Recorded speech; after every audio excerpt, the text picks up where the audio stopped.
The morning sun cast long shadows across Heathrow Airport's Terminal 5 as Sergeant Major William Thompson adjusted his civilian clothes for the third time. After 22 years of wearing the pristine red uniform of the Queen's Guard, the simple, khaki trousers and navy blazer felt foreign against his weathered skin.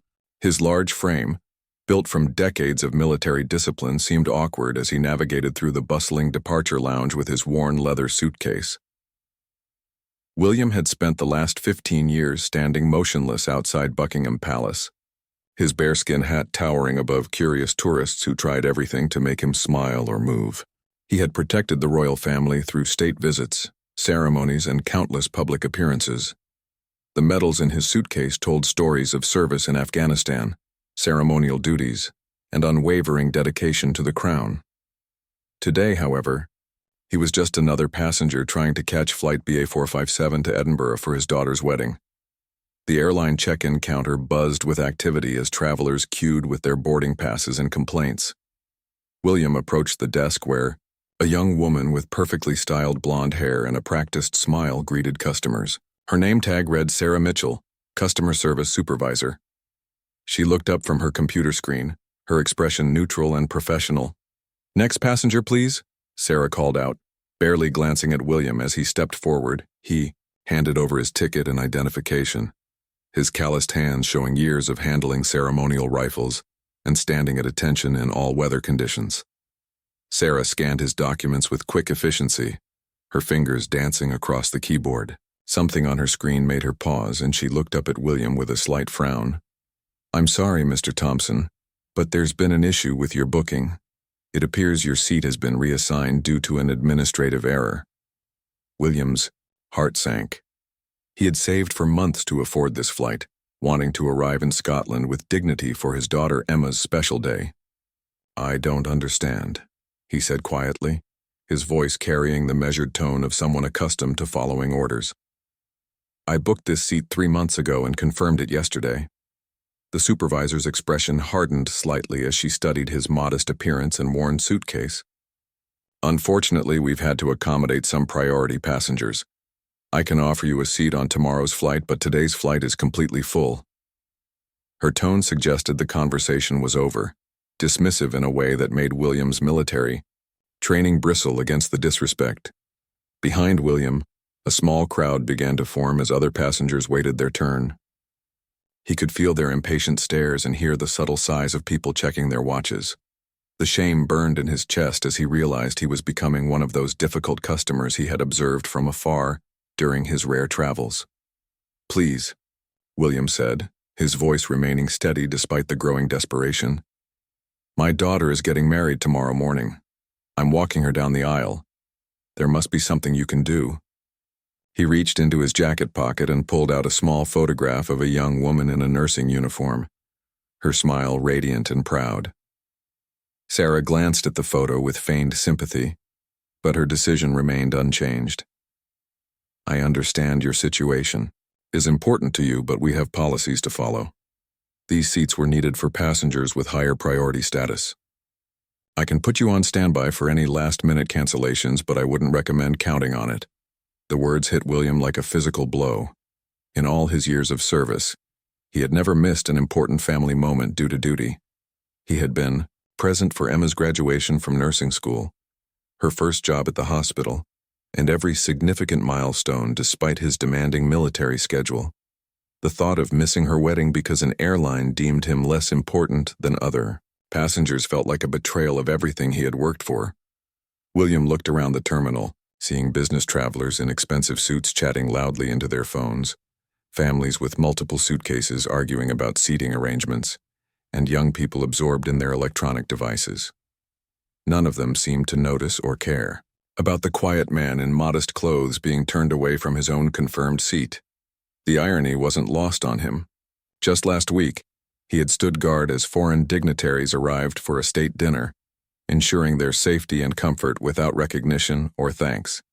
He had dedicated his life to serving others, protecting those who would never know his name or acknowledge his sacrifice. Yet here he stood, being dismissed by someone who probably earned in a month what he saved all year.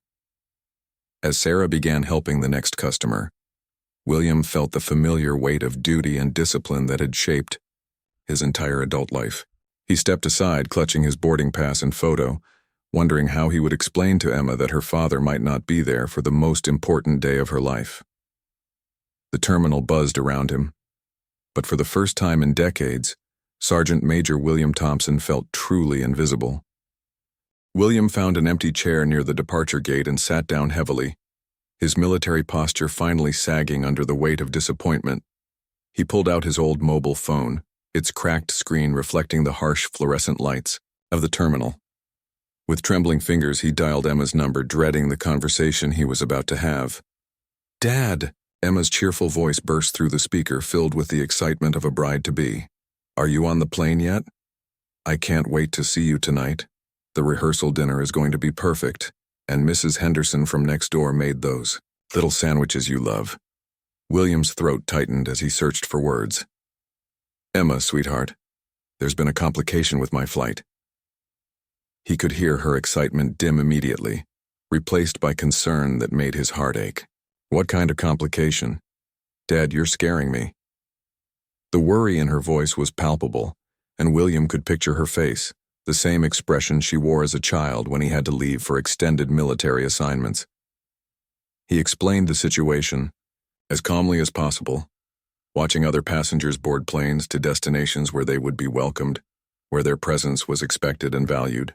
Emma's silence on the other end spoke volumes, and when she finally responded, her voice was thick with unshed tears. "It's okay, Dad. We'll figure something out.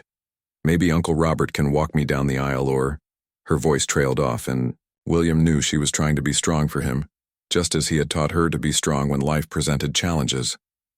"No, Emma. I will be there. I promise you that." The conviction in his voice surprised even him. "Your old dad has gotten through worse situations than this. I'm not giving up yet." After ending the call, William approached the customer service desk again, this time waiting patiently as Sarah dealt with other passengers. When his turn came, her expression immediately showed recognition and mild irritation. "Mr. Thompson, as I explained before, there's nothing more I can do for you today. The standby list is quite long, and frankly, the chances of a seat opening up are minimal." She spoke louder than necessary, as if his age or appearance suggested hearing problems. "I understand your position," William replied with the measured tone he used when addressing difficult situations during his military career. "However, I wonder if you might reconsider. I've served this country for over 2 decades, and I've never asked for special treatment. Today I'm simply asking for the seat I paid for and confirmed." Sarah's expression hardened further. "Sir, everyone has important reasons for traveling. We can't make exceptions based on personal stories. Our priority passengers pay premium prices and deserve the seats they've purchased." Her voice carried a condescending edge that made other customers turn to watch the exchange. William reached into his jacket and pulled out a small leather wallet, worn smooth from years of carrying. From it, he extracted a military identification card and several service medals, placing them gently on the counter. The bronze and silver medallions caught the terminal lights, their ribbons still crisp despite their age. "These represent 22 years of service to the Crown," he said quietly. "Afghanistan, ceremonial duties, protection of the royal family. I'm not asking for charity. I'm asking for basic decency and the seat I purchased 3 months ago." Sarah glanced at the medals with apparent disinterest, her customer service smile never wavering. "I appreciate your service, Mr. Thompson, but military status doesn't change our seating policies. Perhaps if you had booked first class or purchased priority boarding, this situation could have been avoided." The dismissal stung more than any physical wound William had endured. Around him, other passengers watched with a mixture of curiosity and discomfort. Some seemed sympathetic, while others appeared impatient with the delay. A few teenagers snickered, quietly, recording the interaction on their phones for social media entertainment. William carefully returned his medals to his wallet, his hands steady despite the humiliation burning in his chest. "I see. Thank you for your time, Miss Mitchell." He turned to walk away, his dignity intact even as his hopes crumbled. As he moved toward the seating area, William overheard a conversation between 2 well-dressed businessmen discussing their upgraded seats.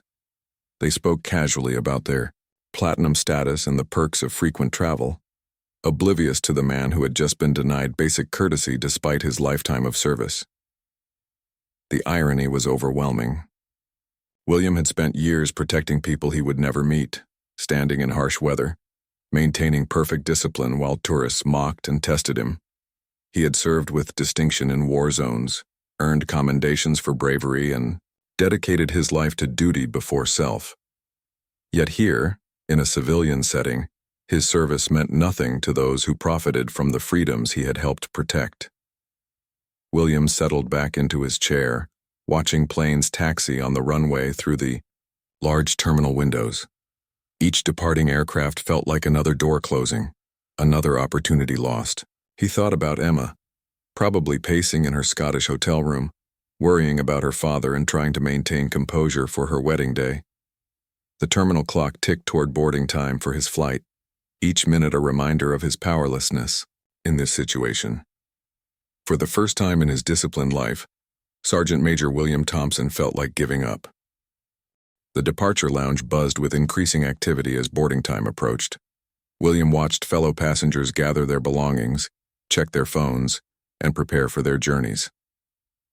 The weight of his situation pressed down on him like the heavy ceremonial uniform he had worn through countless state occasions. His phone buzzed with a text message from Emma. "Dad, don't worry about me. Your happiness matters more than anything else. Love you." The message, meant to comfort, only deepened his resolve. Emma had always been selfless, a trait she had learned from watching her father put duty before personal desires throughout her childhood. William stood and walked to the large windows overlooking the tarmac, where ground crews loaded baggage and prepared aircraft for departure. His reflection in the glass showed a man who had aged beyond his 58 years, weathered by service and sacrifice.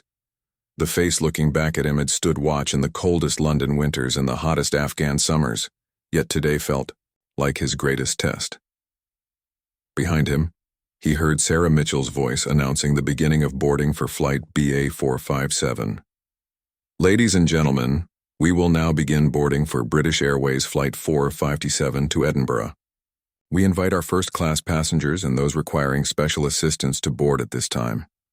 A small group of well-dressed passengers moved toward the gate, their expensive luggage wheeled by airline staff. William recognized some faces from the terminal's business lounge, people whose platinum status and financial privilege had secured them comfort and priority.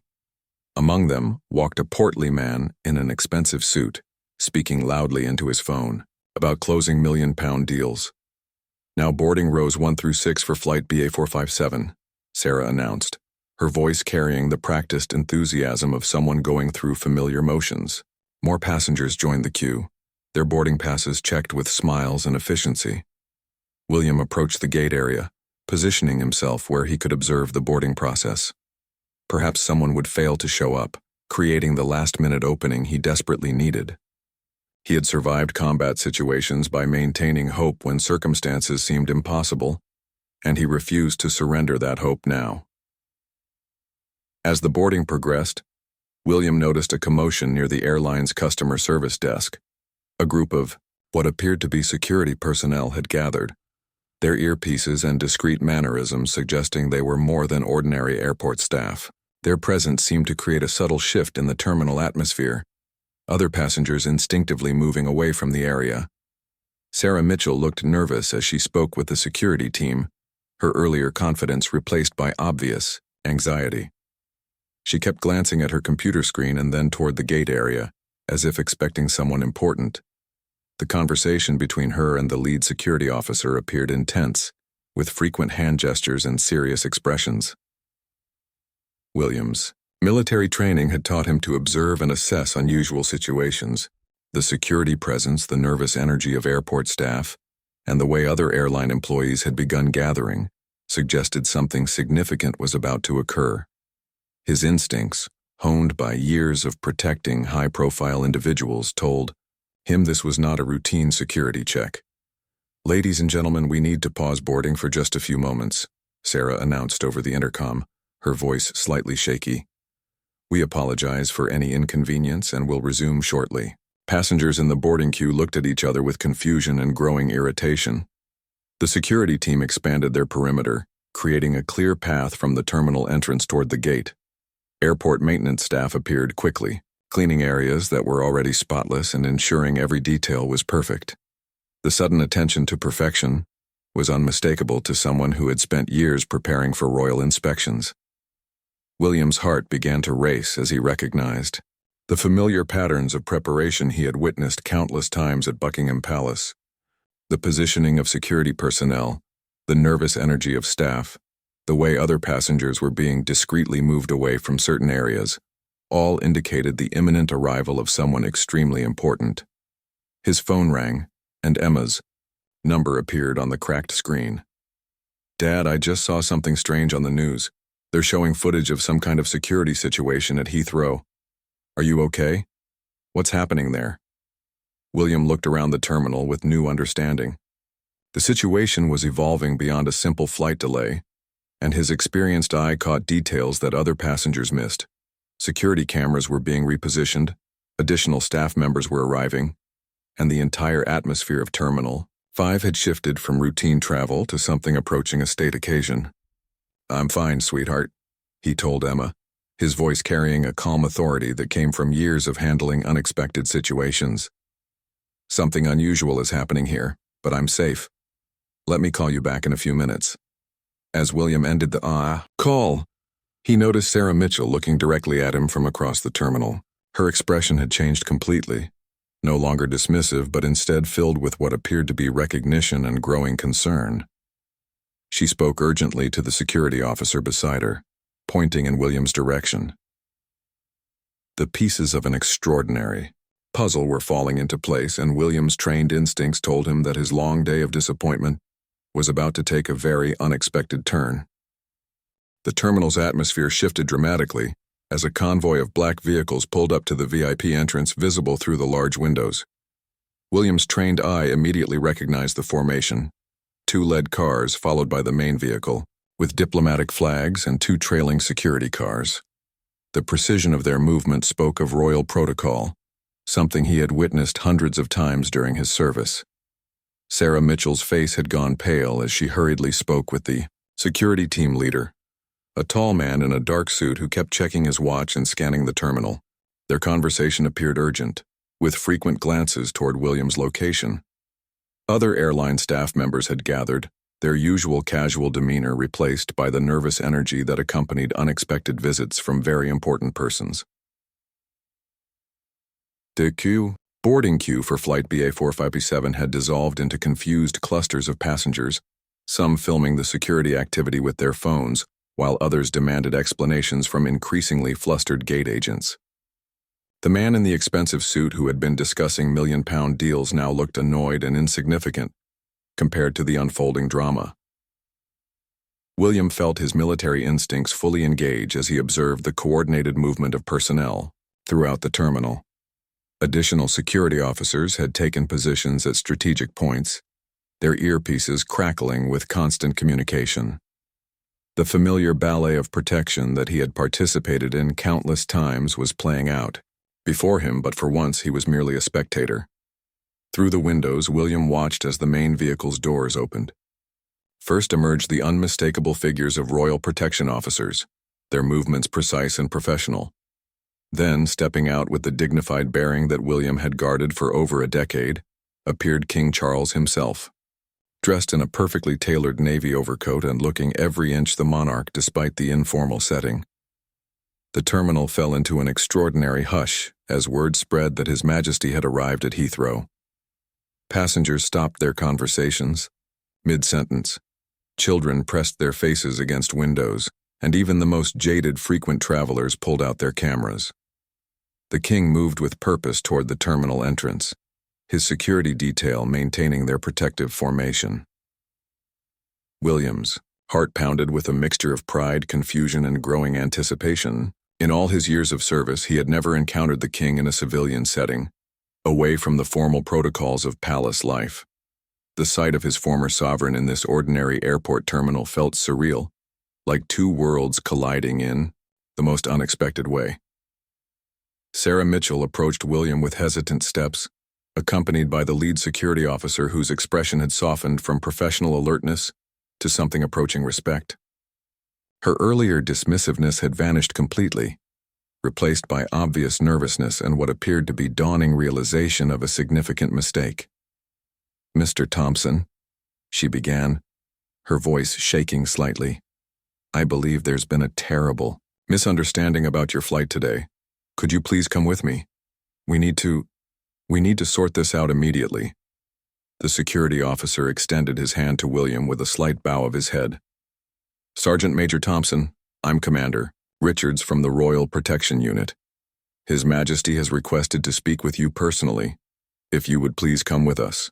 William's mind raced as he followed them toward the VIP area, his worn leather suitcase feeling suddenly insignificant in this transformed environment. Other passengers stared as he was escorted past the boarding gate, their expressions ranging from curiosity to envy. The teenage boys who had earlier mocked his situation now watched with wide-eyed amazement. As they approached the secure area where King Charles waited, William caught sight of his reflection in the polished terminal windows. The modest civilian clothes, the weathered hands, the humble suitcase. None of it had changed, yet somehow everything was different. The invisible man who had been dismissed and overlooked was now walking toward an audience with the King of England. Commander Richards spoke quietly as they walked. "His Majesty learned of your situation through channels I'm not at liberty to discuss. He specifically requested that this matter be addressed personally." The professional respect in his voice was unmistakable, soldier to soldier. Sarah Mitchell hurried alongside them, her high heels clicking nervously on the terminal floor. "Mr. Thompson, I want to apologize for the earlier confusion. We're going to make this right immediately. Your original seat will be restored, of course, and we'll arrange for priority boarding." William barely heard her apology, his attention focused on the approaching figure of the king. After years of formal interactions within the rigid structure of palace protocol, he was about to meet his former sovereign as a fellow human being facing a personal crisis. The magnitude of this moment was almost overwhelming. Through the secure area's glass doors, William could see King Charles speaking with airport officials, his manner both authoritative and gracious. Even in this unexpected setting, His Majesty commanded respect and attention effortlessly. When their eyes met through the glass, the king's face showed recognition and what appeared to be genuine concern. The doors opened, and William Thompson, retired Sergeant Major of the Queen's Guard, stepped forward to meet the King of England, in the most unlikely of circumstances, a busy airport terminal where his dignity had been stripped away just moments before. "Sergeant Major Thompson," King Charles said warmly, extending his hand with genuine familiarity. "I remember you well from the state ceremonies and garden parties. Your dedication and service never went unnoticed, particularly during those long hours at the palace gates." William stood at attention instinctively, decades of military training taking over despite the informal setting. "Your Majesty, this is completely unexpected. I had no idea." His voice trailed off, still processing the remarkable turn of events.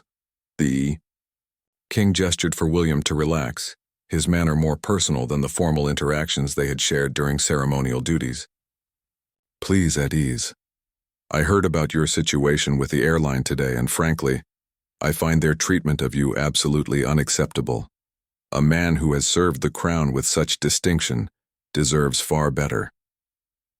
Behind them, Sarah Mitchell shifted, nervously, clearly aware that her earlier dismissal of William had been witnessed by the highest authority in the land. Airport officials clustered at a respectful distance, their expressions mixing awe at the king's presence with growing understanding of the gravity of the situation they had allowed to unfold. "Your Majesty, I don't understand how you came to know about my flight difficulties," William said, his natural curiosity overcoming his amazement. The king's presence felt both surreal and comforting, like meeting an old commander who remembered individual soldiers despite leading thousands. King Charles smiled, his eyes showing both warmth and a hint of mischief. "Word travels quickly in certain circles, Sergeant Major. When I learned that a decorated member of my former guard was being denied basic courtesy while traveling to his daughter's wedding, I felt compelled to intervene personally." No one who has served the crown with your dedication should face such treatment. The king turned toward Sarah Mitchell, who approached with obvious trepidation. His expression remained pleasant, but carried unmistakable authority. Miss Mitchell, I believe there's been a serious error in your customer service today. Sergeant Major Thompson is not just any passenger. He's a man who has dedicated his life to serving this country and protecting my family. Sarah's face flushed red as she struggled to find appropriate words. Your Majesty, we had no way of knowing about Mr. Thompson's background. Our policies regarding seat assignments are standardized and... Her explanation faded under the king's steady gaze. Policies should never supersede basic human decency, the king replied firmly but without harshness. This gentleman has earned respect through decades of selfless service. The fact that he didn't demand special treatment speaks to his character, but it certainly doesn't excuse the dismissive way he was treated. William felt overwhelmed by the king's defense of his dignity. Throughout his military career, he had served without expectation of personal recognition, finding satisfaction in duty well performed. To have his service acknowledged so personally by the sovereign himself was beyond anything he had ever imagined possible. Commander Richard stepped forward discreetly. Your Majesty, we should be mindful of our schedule. The afternoon appointments require prompt attention. King Charles nodded but showed no sign of hurrying. Of course, but this matter takes precedence. Tell me, Sergeant Major, what time is your daughter's wedding ceremony tomorrow? 11 o'clock in the morning, Your Majesty, at St. Andrew's Church in Edinburgh. Emma has dreamed of this day since she was a little girl. William's voice carried both pride and lingering worry about arriving in time. Then we must ensure you're there with time to spare, the king declared with finality. He turned to the assembled airport officials. I want Sergeant Major Thompson upgraded to first class on the next available flight to Edinburgh, with all expenses covered by the airline as compensation for today's inexcusable treatment. Sarah Mitchell stepped forward eagerly. Your Majesty, we can certainly arrange first-class accommodation on this evening's flight, departing in 2 hours. Mr. Thompson will arrive in Edinburgh with plenty of time for the wedding. Excellent, the king replied, then focused his attention back on William. Now, about the wedding gift. I assume you've already selected something special for Emma? William felt his face warm with embarrassment. Your Majesty, I'm afraid my pension doesn't allow for extravagant gifts. I had planned to give her my mother's pearl necklace, the only valuable thing our family owns. The king's expression softened with understanding. A family heirloom is worth more than any expensive present. However, I'd like to add something. To mark this special occasion, he reached into his coat pocket and withdrew an elegant envelope bearing the royal seal. This is a personal letter of congratulations for Emma, along with an invitation for both of you to attend next month's garden party at Buckingham Palace. I believe she'll enjoy meeting other members of families who have served the crown with such distinction. William's hands trembled as he accepted the envelope, the weight of the moment almost overwhelming him. Your Majesty, this is too generous. Emma will be absolutely thrilled. She's always been proud of her father's service, even when it meant long absences during her childhood. Those sacrifices deserve recognition, the king replied warmly, both from the nation you served and from the institutions that should treat you with appropriate respect. His final comment was directed pointedly at the airline representatives, who nodded vigorously in agreement. As King Charles prepared to continue with his schedule, he shook William's hand once more. Give Emma my best wishes for a wonderful wedding. Tell her that her father's service has been noted and appreciated at the highest levels. Safe travels, Sergeant Major. William watched in amazement as the king departed, leaving behind a transformed terminal where he was suddenly treated like the honored veteran he had always been, invisible no longer. The first-class cabin of Flight BA 461 to Edinburgh felt like entering a different world. William settled into his leather seat, still clutching the royal envelope and marveling at the dramatic transformation of his day. The flight attendant, a kind woman named Margaret, had heard about his situation and treated him with the warmth and respect that had been missing from his earlier airport experience. Mr. Thompson, is there anything special I can get for you during the flight? Margaret asked, her genuine concern evident. I understand you're traveling to your daughter's wedding tomorrow.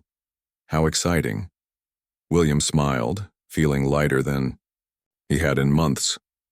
Just knowing I'll be there to walk Emma down the aisle is more than enough, thank you. This morning I thought I might miss the most important day of her life. As the plane lifted off from Heathrow, William looked down at the terminal where just hours earlier he had been dismissed and humiliated. The lights of London spread below, him like stars, and he thought about the extraordinary chain of events that had led to this moment. Somehow word of his treatment had reached the king himself, transforming his worst day into something miraculous. His phone buzzed with a message from Emma. "Dad, I don't know what happened, but the airline called to say you're on your way in. First class. They mentioned something about special circumstances. Are you okay?" William typed back carefully on his old phone. "More than okay, sweetheart. I have quite a story to tell you, and a very special wedding gift to share. See you tonight. Your proud father." The flight to Edinburgh passed quickly, with William treated like the honored guest he should have been from the beginning. Other passengers, learning of his military background and the day's events, approached to thank him for his service. The businessman in the expensive suit from the morning's flight happened to be on the same plane, and sheepishly apologized for his earlier indifference. When the plane landed in Edinburgh, William was met by a driver arranged by the airline, another gesture of apology for the morning's treatment. During the drive through Scotland's beautiful countryside, he called Emma to let her know he had arrived safely. "Dad, you sound different," she observed. "Happy, but different. What happened? Today? I learned something important, Emma. Sometimes when we think we're invisible, when we feel forgotten and unimportant, the universe has a way of reminding us that service and dignity matter. Tomorrow, when I walk you down that aisle, I'll be carrying not just my love for you, but also the knowledge that the sacrifices we've made as a family haven't gone unnoticed." The next morning, St. Andrew's Church in Edinburgh was filled with sunlight streaming through stained glass windows. Emma looked radiant in her grandmother's lace wedding dress, her nursing colleagues and David's family filling the wooden pews with joyful anticipation. William stood proudly in his best suit, the royal envelope safely tucked in his jacket pocket. "Dad," Emma whispered, as they prepared to walk down the aisle, "thank you for everything you sacrificed to raise me. I know it wasn't easy being both mother and father after Mom died, especially with your military duties." William's eyes filled with tears as he looked at his accomplished daughter, now a respected nurse about to marry a good man who clearly adored her. "Emma, you've made every sacrifice worthwhile. Today I'm not just your proud father. I'm representing everyone who believes in the importance of service, duty, and treating others with dignity." As they began their walk down the aisle, William thought about the previous day's journey from humiliation to honor. The organ music swelled, and he could see David waiting at the altar with obvious joy and nervousness. In the congregation, William noticed several faces he didn't recognize, people who had somehow learned of his story and chosen to attend and support. After the ceremony, as guests mingled in the church courtyard, William presented Emma with the royal envelope. Her hands shook as she read King Charles's personal congratulations and the invitation to Buckingham Palace. The gathering fell silent as she shared the contents, and spontaneous applause erupted from the wedding guests. "Ladies and gentlemen," Emma announced, her voice carrying across the courtyard, "my father has always been my hero, but yesterday he discovered that heroes are never truly forgotten. His Majesty King Charles personally intervened when an airline treated Dad poorly, reminding everyone that those who serve deserve our respect and gratitude." The wedding photographer captured the moment when father and daughter embraced, both, understanding that this day represented more than a marriage ceremony. It symbolized the vindication of a lifetime of quiet service, and the recognition that dignity, once lost, could be restored by those who truly understand its value. As the celebration continued into the evening, William reflected on how a day that began with disappointment and dismissal had transformed into one of the most meaningful experiences of his life. He had learned that true service creates invisible bonds that connect us across time and circumstance, and that sometimes the most powerful interventions come from the most unexpected sources. The airline incident that had threatened to ruin his daughter's wedding had instead given him a story of redemption, respect, and the enduring power of recognizing the contributions of those who serve others. Sergeant Major William Thompson, decorated Royal Guard, was invisible no longer.